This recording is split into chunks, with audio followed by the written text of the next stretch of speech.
नाजरीन आदाब, मैं हूं डॉक्टर शुजात अली कादरी और मिली डायलॉग के नए एपिसोड के साथ मैं एक बार फिर हाजिर हूं। हमारे साथ हैं जनाब प्रशांत टंडन जी। प्रशांत टंडन जी सीनियर सहाफ़ी हैं, तज्ज़ियाकार हैं, बैनुल अक़वामी और कौमी उमूर पर महारत रखते हैं। आज हम सर से बात करेंगे इंडिया की जो फ़ॉरेन पॉलिसी है। आए दिन हम देख रहे हैं कि फ़ॉरेन पॉलिसी भारत की तब्दील होती है।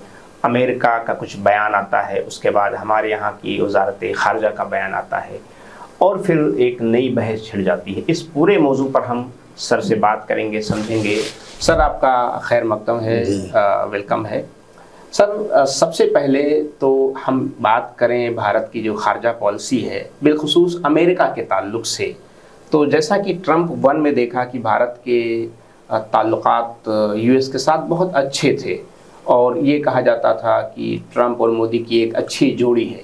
लेकिन ऐसा अचानक क्या हो गया कि ट्रंप 2 जैसे ही ऑफिस में आते हैं, सबसे पहले उनका अगर आप देखें एक्शन लेते हैं तो वो हिंदुस्तान के ख़िलाफ़, बल्कि यूँ कहा जाए कि वो पर्सनली मोदी को, प्राइम मिनिस्टर मोदी को एम्बेरसमेंट करने के लिए बीच बीच में ऐसा बयान देते रहते हैं।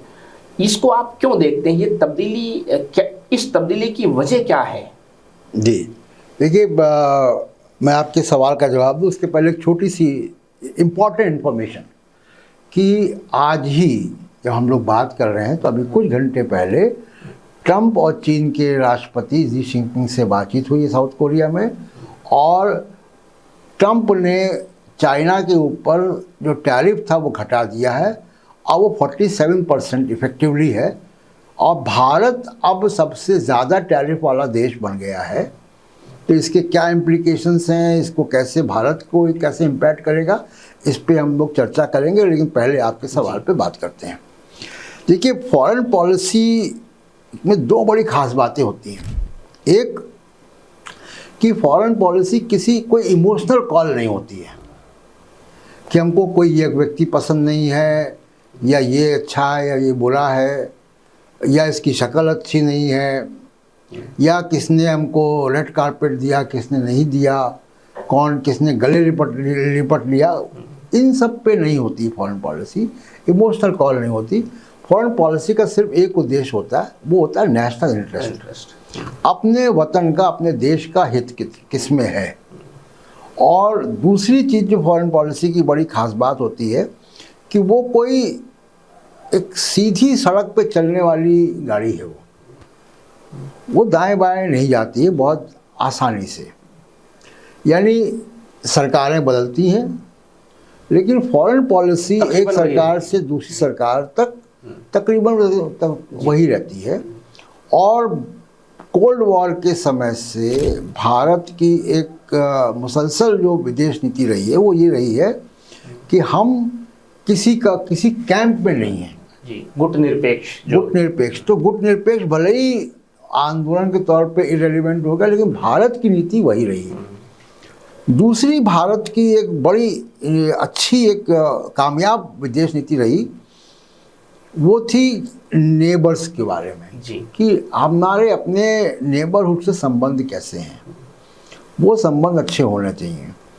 पूरी दुनिया के नक्शे में आप देख लीजिए, जो देश आज प्रगति के रास्ते पर हैं उनके बॉर्डर शांत हैं। बिल्कुल। अगर आपका बॉर्डर शांत नहीं है तो आप खुशहाल देश नहीं बन पाते हैं। तो तमाम देशों ने, इंक्लूडिंग चाइना ने भी, तमाम सारे अपने बॉर्डर डिस्प्यूट्स जो हैं ताइवान से, इन सब से, उसको कम किया। तो ये जो 2-3 जो वर्टिकल्स हैं फॉरेन पॉलिसी के, नरेंद्र मोदी जब आए तो ये सब चीज़ें बदल गई। डोमेस्टिक पॉलिटिक्स का इन्वॉल्वमेंट लगता है, डोमेस्टिक पॉलिटिक्स का हो गया। अब वो क्या हुआ कि कभी किसी प्रधानमंत्री ने भारत के लिए नहीं किया कि विदेश नीति डोमेस्टिक ऑडियंस के लिए की जाए, यानी भारत की जनता को देखते हुए विदेश नीति तय की जा रही है। तो वो एक विश्व गुरु का नारा दे दिया गया। विश्व गुरु का मतलब कि एक नेता है, उसको हम चमका रहे हैं। तो वो नेता जब बाहर जा रहे हैं तो वो एनआरआईज़ के साथ मिल रहे हैं, कोई महिला आ जाती है वो रोने लग जाती है। ये ऐसा कई बार ऐसी घटनाएं हुई हैं। मतलब विदेश नीति पे हम लोग डिस्कस कर रहे हैं, ऐसी घटनाएं भी डिस्कस कर रहे हैं, तो बड़ा अजीब लगता है, लेकिन ये हुआ है। तो क्या हो रहा है कि जो विश्व गुरु वाला जो पॉलिटिकल प्लैंक है, जो डोमेस्टिक पॉलिटिक्स का है, वो ओवर शैडो हो जाता है।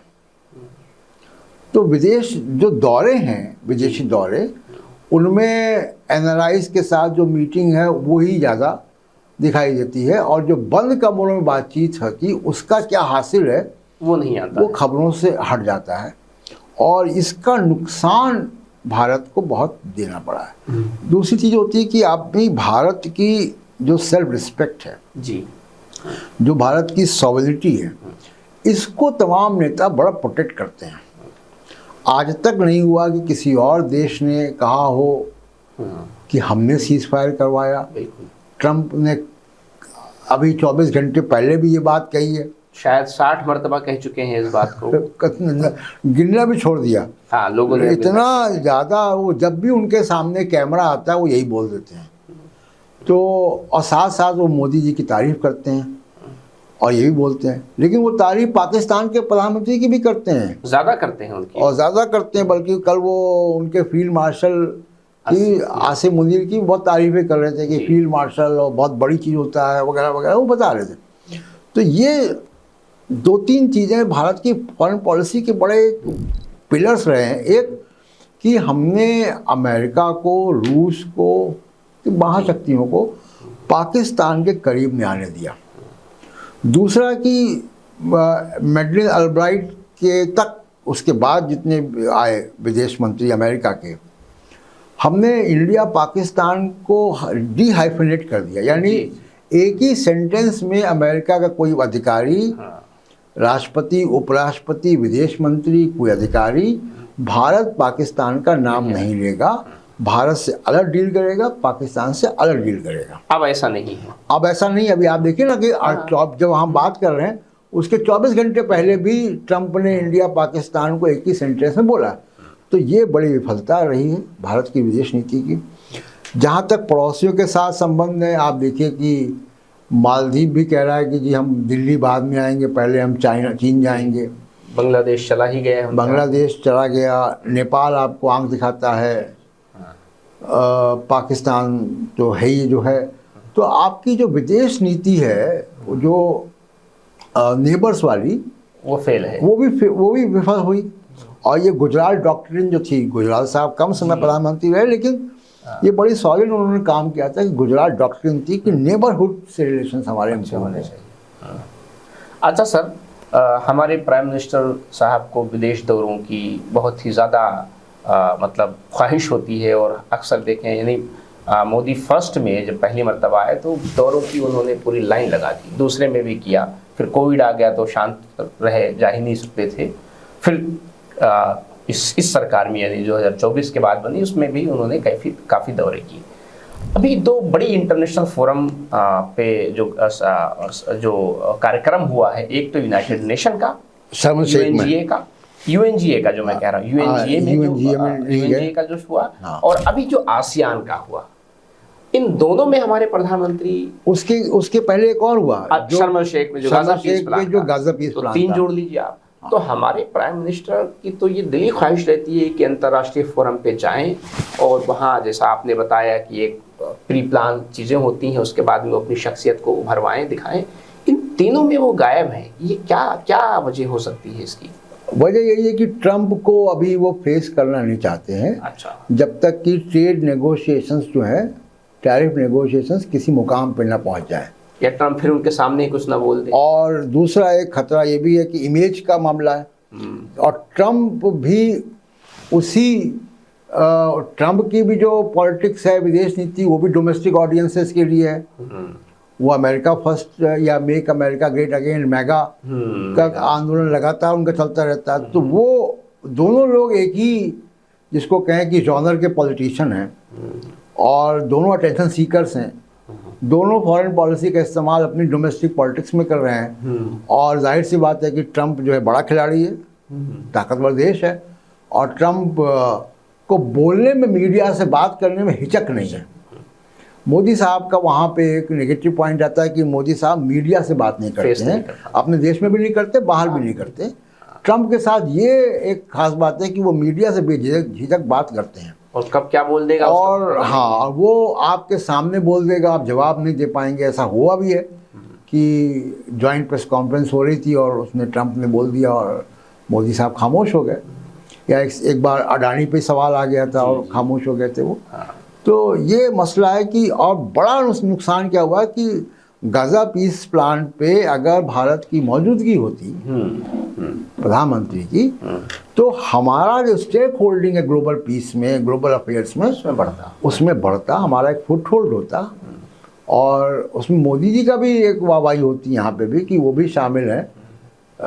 लेकिन वो नहीं गए, उसके बाद अभी आसियान में नहीं गए, और अब जो स्थिति हो गई वो बड़ी डिफरेंट हो गई है कि अब जो ट्रंप कह रहा है जी जिनपिंग से बातचीत को, वो G2 कह रहा है उसको, यानी अब G7 नहीं है, G15 नहीं है, वो G2 है। और जो ट्रंप का दावा है, अभी चाइना की तरफ से बहुत डिटेल में बातें नहीं आई हैं, लेकिन ट्रंप का दावा है कि रेयर अर्थ पे चाइना ने एक लचीला रुख दिखाया है, यानी रेयर अर्थ का एक्सपोर्ट जो है चाइना से होगा यूएस में, और उसके एवज में उन्होंने टैरिफ को 10% कम कर दिया। वो और कम हो जाएगा, और कम हो जाएगा। तो अब इसको जरा समझ लें कि पहली बात रेयर अर्थ, बहुत बातें होती हैं, जरा हम लोग इसको भी समझ लें कि रेयर अर्थ क्या है। कि रेयर अर्थ ये ग्रुप ऑफ मेटल्स हैं, और चाइना में अफराद डिपॉजिट हैं इनके, और चाइना इसको रिफाइन भी करता है और एक्सपोर्ट करता है दुनिया भर में। अभी जब ये ट्रंप से जब ये हुआ टैरिफ का झगड़ा, तो चाइना ने स्केल डाउन कर दिया और रेयर अर्थ को तो देता ही नहीं था। अब वो ट्रंप का दावा है कि रेयर अर्थ पे चाइना ने दरवाजे खोल दिए हैं अमेरिका के लिए। अब रेयर अर्थ जो है वो मॉडर्न इंडस्ट्री के लिए इम्पोर्टेंट है, बहुत इंपॉर्टेंट है। मैग्नेट्स में इस्तेमाल होता है, ये सेमीकंडक्टर इंडस्ट्री में इस्तेमाल होता है, ये वॉर इंडस्ट्री में मिसाइल या ये सब चीज़ें बनाने में ये मेटल यूज़ होता है। तो अमेरिका का जो मॉडर्न इंडस्ट्री है उसको इसकी आवश्यकता है, सख्त ज़रूरत है, सख्त ज़रूरत है, और उनके पास नहीं है। यही मसला आप देखिए कि रेयर अर्थ का मसला जो है यूक्रेन वॉर में भी आपको याद होगा कि था। तो अब ये दरवाज़ा खुल गया, ट्रंप ने चाइना को 47% टैरिफ के ब्रैकेट में डाल दिया। अब आप ये देखिए कि जब इसका इम्पैक्ट भारत में क्या होने जा रहा है। भारत में अब भारत सबसे ज़्यादा टैरिफ वाला देश हो गया अमेरिका के साथ। 50%, 25% टैरिफ, 25% रूस से तेल लेने की पेनल्टी। अब वो 50% में हमारी तमाम इंडस्ट्री डूब गई, गारमेंट इंडस्ट्री डूब गई, डायमंड इंडस्ट्री डूब गई, तमाम प्रभावित हुए, लोगों के रोज़गार गए।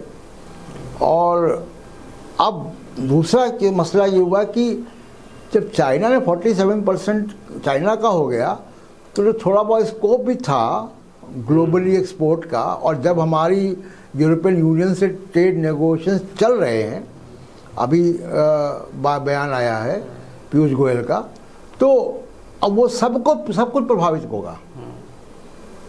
अब यूरोपियन यूनियन भी उसी रास्ते पे जाएगा जिस रास्ते पे अमेरिका गया। सही। तो भारत की इंडस्ट्री के लिए बहुत बड़ा एक नुकसानदेह चीज़ है, हुई है, और हमारी इंडस्ट्री इसमें सर्वाइव बड़ी मुश्किल से कर पाएगी। एक दूसरा चीज़ ये है इम्पॉर्टेंट इसमें कि मोदी साहब जो है, जो आपका पहला सवाल था कि लगातार अमेरिका के साथ क्यों गए और इतना नुकसान भी झेल रहे हैं, रूस से तेल का एक मामला फंसा। अब लगभग 38% ऑयल हमारा रूस से आ रहा है। रूस से तेल आता है तो उसमें जो है डॉलर पे नहीं आता है, रूबल और रुपया, हाँ रूपी रूबल पे या येन में या किसी और करेंसी में आ जाता है, डॉलर बचता हमारा। दूसरा कि वो डिस्काउंट पे देता है। और हमारी तमाम, तो अब जब ये अमेरिका के साथ हुआ तो हमारी जो पब्लिक सेक्टर ऑयल रिफाइनरी उन्होंने तो स्केल डाउन कर दिया, लेकिन इसमें सबसे ज़्यादा जो पैसा कमा रहे हैं, जिसको विंडफॉल टैरिफ कहा जाए, विंडफॉल प्रॉफिट्स, वो कमाया रिलायंस इंडस्ट्री ने। रिलायंस ने वो उनकी जामनगर रिफाइनरी जो है रशियन तेल पर काफ़ी अफराद दे रही है, यानी 70-80% जो तेल रूस से आ रहा है वो रिलायंस के लिए आ रहा है। तो रिलायंस मजबूरी है मोदी जी की, अंबानी, रिलायंस को तेल मिलता रहे उसके लिए भारत को पनिश कर दिया अमेरिका ने। और जब से यूक्रेन वॉर हुआ और रूस का तेल सस्ता हुआ और मुकेश अंबानी यानी रिलायंस इंडस्ट्री उसको रिफाइन करके अमेरिका या यूरोप या दूसरे बाज़ारों में बेच रहे हैं, यूक्रेन वॉर से लेके अब तक जब हम लोग बात कर रहे हैं 7.5 लाख करोड़ का रेवेन्यू कमाया है। तो ये तो अंबानी ने कमाया है ना? बिल्कुल बिल्कुल। और उसका खामियाजा भारत का आम नागरिक भुगत रहा है। बिल्कुल। अच्छा, अब मामला ये चीन में भी आया था। चीन भी रूस से सस्ता तेल खरीदता है, हमसे ज़्यादा खरीदता है, लेकिन चीन ने क्या किया कि अपनी आबादी को उसने वो शेयर ट्रांसफ़र किया। तो यानी फ़ायदा पब्लिक को हुआ। फ़ायदा पब्लिक को हुआ और इसलिए आप ग्लोबली कहने की स्थिति में था कि हम रूस से तेल ले रहे हैं अपनी ज़रूरतों के लिए और अपनी पब्लिक को हम सस्ता तेल दे पाएँ, इसलिए। और भारत ले रहे हैं अंबानी। भारत में दो कंपोनेंट में तेल आ रहा है रूस से, पब्लिक सेक्टर ऑयल रिफाइनरीज और रिलायंस इंडस्ट्री। रिलायंस इंडस्ट्री बाहर बेच रहा है, बिल्ड फॉर प्रॉफिट कमा रहा है, और भारत की जो पब्लिक सेक्टर यूनिट्स हैं उन्होंने रूस के सस्ते तेल का 1 रुपया भी भारत की जनता को 1 रुपया सस्ता नहीं किया तेल, जो उनको सस्ता मिल रहा था। तो इसलिए आप कहने की स्थिति में भी नहीं थे। बिल्कुल बिल्कुल।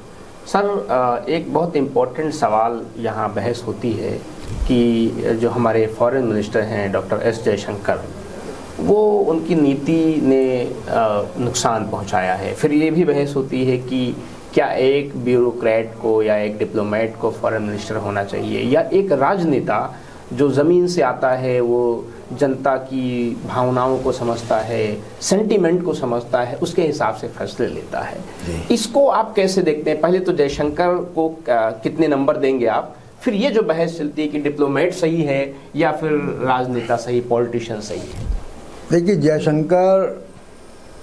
एस जयशंकर बेटे हैं सुब्रमण्यम के, जो खुद बड़े सिक्योरिटी एक्सपर्ट थे, लेकिन जिस तरीके से ये विदेश सचिव बने जी, उसका भी एक हिस्ट्री है कि किस तरीके सुजाता सिंह को हटाया गया, बिल्कुल इस्तीफा मांगा गया उनसे, उसके बाद ये वापस आए, अमेरिका में थे। और आप देखिए कि हमारा 2 जगह से प्रॉब्लम है, अमेरिका और चीन। हाँ। और एस जयशंकर करियर डिप्लोमेट रहे और दोनों जगह पोस्टेड रहे। चीन में भी एम्बेसडर रहे हैं और रूस में भी, वो अमेरिका में भी एम्बेसडर रहे हैं भारत के। चीन में जब रहे तो इन्होंने कई बार उस वक्त के सीएम और आज के पीएम को होस्ट किया है, कम से कम 4 बार जी। ओके, तो एक तो ये मसला कि आप इतनी अपनी एक्सपर्टीज आप क्यों नहीं दे पा रहे हो। होता क्या है इससे, देखिए, होता है कि जब एक पॉलिटिशियन दूसरे पॉलिटिशियन से मिलता है, यानी हमारे देश का पॉलिटिशियन दूसरे देश के पॉलिटिशियन से मिलता है, दोनों चुनाव लड़के जीत कर आए हुए होते हैं, दोनों नेता होते हैं, पॉलिटिशियन होते हैं, उनके बीच की जो केमिस्ट्री होती है वो बहुत अलग होती है। एंड समटाइम्स क्योंकि उनके पास बैकिंग होती है पब्लिक की, पीछे जनता की कॉन्फिडेंस होता है, एक कॉन्फिडेंस होता है, और वो जा सकते हैं नेशनल इंटरेस्ट में थोड़ा दाएं बाएं, और वो एक स्टेटसमैनशिप वहाँ से निकलती है। जो विदेश सचिव होता है वो बड़े माइक्रो डिटेल में जाता है, और वो जो विदेश डिप्लोमेट से बना हुआ जो विदेश मंत्री है वो कभी कामयाब नहीं होते। वो इसलिए कामयाब नहीं होते कि वो हमेशा एक सुपर फॉरेन सेक्रेटरी की तरह फंक्शन करता है। विदेश मंत्री कोई हो, मान लीजिए पॉलिटिक्स से आया हुआ विदेश मंत्री हो, लोकसभा का चुनाव लड़ता हो या राज्यसभा से भी आया हो, पिछले विदेश मंत्रियों को भी अगर आप देख लें, जो हमारे यहाँ बड़े कामयाब विदेश मंत्री भी हुए हैं, गुजराल साहब कामयाब विदेश मंत्री थे। अब तक का भारत का सबसे बड़ा एयरलिफ्ट कुवैत वॉर के बाद जी, कुवैत वो गुजराल साहब के विदेश मंत्री काल में हुआ है, और वो कुवैत में जाके बैठ गए थे, और 150 से ऊपर एयर इंडिया की फ्लाइट्स आई थी, और रेस्क्यू हुआ, 1.5 लाख लोगों को हम लेकर आए थे वहाँ से, कुवैत के वॉर में फंसे हुए लोगों। तो विदेश सचिव से बना हुआ विदेश मंत्री क्या होता है कि वो बड़े माइक्रो डिटेल में जाता है कि वो साउथ एशिया डेस्क में कौन है, वो ज्वाइंट सेक्रेटरी कौन है, वो अंडर सेक्रेटरी कौन है, ये मीटिंग हुई कि नहीं हुई, मतलब वो वर्क फ्लोज में मिनिस्ट्री के काम में ज़्यादा जाता है। एक पॉलिटिशियन ब्यूरो जो होगा विदेश मंत्री, वो इससे मतलब नहीं, वो उसका इंटरेक्शन यानी जो डेस्क इंचार्ज है उससे होगा हद से हद, वरना उसका जो पहला व्यक्ति होगा जो, तो वो होगा विदेश सचिव। विदेश सचिव अपना विदेश मंत्रालय कैसे चला रहा है ये उसकी फ्रीडम है, उसकी ब्यूरोक्रेटिक फ्रीडम है, उसमें बहुत ज़्यादा अपनी नाक वो नहीं फंसाता है। ये जो विदेश सचिव से बना हुआ विदेश मंत्री होता है वो एंड ऑफ द डे वो एक सुपर विदेश सचिव के तौर पे काम करता है, पूरा ब्यूरोक्रेटिक स्टाइल में वो जो है मिनिस्ट्री को हाँ चलाना चाहता है। तो वो विदेश सचिव को बताता है कि तुम कैसे चलाओगे, हम बताते हैं। और उस चक्कर में क्या होता है, माइक्रो डिटेल के चक्कर में आप एक बिग पिक्चर जो है वो छोड़ देते हैं, लूज कर देते हैं। और यही जयशंकर जी के साथ हो रहा है कि वो बिग पिक्चर पे उनका ध्यान कम है। ऐसी खबरें आ रही हैं कि जो जब भी रिशफल होगा तो शायद विदेश मंत्री का पत्ता कट सकता है, कट जाना चाहिए। ऐसी खबरें आ रही हैं जो, क्योंकि आप देखिए कि जो ऑपरेशन सिंदूर हुआ उसमें बड़ी डिप्लोमेटिक फेलियर हमारी हुई, एक भी देश हमारे साथ नहीं खड़ा हुआ। इजराइल और तालिबान को लेकर हाँ, सिर्फ 2 आए, 2 लोग आए। अब 2 कौन आए? तो क्या आपकी कमाई थी कि आपके साथ कोई नहीं आया? कभी हिस्ट्री में ऐसा हुआ नहीं हुआ, बिल्कुल कभी भी नहीं हुआ।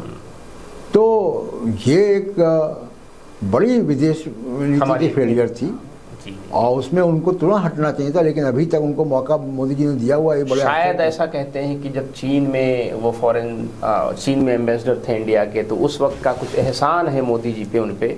अब वो क्या है, खैर ये अगर कभी बातें आएंगी और डॉक्टर सुब्रमण्यम स्वामी अगर ये बात खोल देंगे तो शायद सामने बाहर आ जाए। तो नाजरीन, आज के लिए इतना ही, फिर हम हाजिर होंगे नए एपिसोड के साथ। खुदा हाफिज़।